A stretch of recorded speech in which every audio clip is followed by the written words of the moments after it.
Welcome to Obscure Footballer of the Week, a brand new series here on Retro Football Club, where we dust off old sticker albums, rewind fuzzy VHS tapes, and dig through the memory banks to celebrate the footballers that time, and the top flight quietly forgot.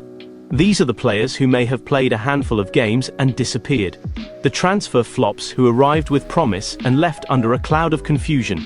The squad fillers you only remember because their name popped up on Championship Manager, or because they once had a Merlin sticker despite never starting a match. We're not talking about the global icons or the Ballon d'Or winners, we're talking about the cult curiosities, the oh yeah, him, players whose careers were short, strange, or just plain puzzling. The ones who didn't light up the league, but still earned a weird little corner of football folklore. This week, we're heading back to Old Trafford in the winter of 1995, to revisit a player who made just 2 appearances for Manchester United, and yet remains firmly cemented in Premier League folklore. This week's obscure footballer is William Prunier. Born in Montreuil in 1967, Prunier came through the system at Auxerre under Guy Roux, a manager who famously churned out elite French talent. He was a composed, ball-playing centre-back who went on to play over 200 times for Auxerre, before spells at Marseille and Bordeaux, where he formed a promising partnership with Laurent Blanc. In 1992, he even earned a cap for France. So how did a player with that pedigree end up as one of United's most ridiculed names? In December 1995, Prunier arrived at Old Trafford on trial. And crucially, this was still an era where trialists could be registered and, if needed, thrown into first-team action, which is exactly what happened. United were in the midst of a defensive injury crisis. Steve Bruce, Gary Pallister and David May were all unavailable. Ferguson needed a body. Prunier made his debut against QPR on December 30th, 1995.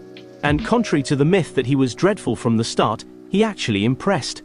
Calm on the ball, decent positional sense, and even notched an assist, playing the ball through for Andy Cole to score in a 2-1 win. It was a tidy, composed performance. No drama. But then came that game. January 1st, 1996. Tottenham Hotspur 4, Manchester United 1. United's defence collapsed. An injured Peter Schmeichel was replaced by Kevin Pilkington, and Prunier was dragged out of position repeatedly and couldn't handle the pace of Teddy Sheringham and Chris Armstrong. The team around him struggled, but it was Prunier who shouldered the blame. It later emerged that Ferguson had never planned to play him in the first team at all. The idea was just to look at him in reserve matches. But the injury crisis left him with no choice. In many ways, Prunier was simply a player in the wrong place at the wrong time, thrown in far too deep. That was his second and final appearance for United.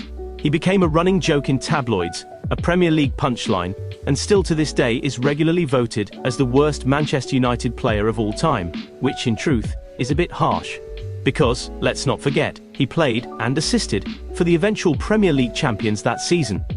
After his Old Trafford spell, Prunier moved on with little fuss.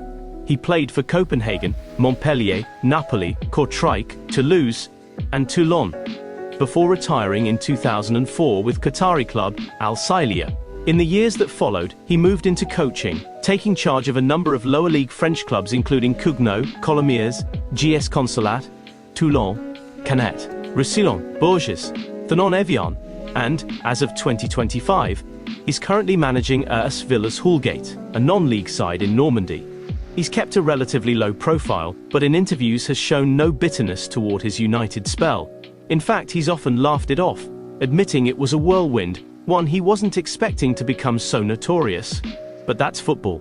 One week you're training quietly at the cliff, the next you're marking Teddy Sheringham on New Year's Day in front of millions. And that's what makes William Prunier our obscure footballer of the week. Thanks for watching. Do you remember Prunier? Who should we cover in future episodes? Pop a name in the comments.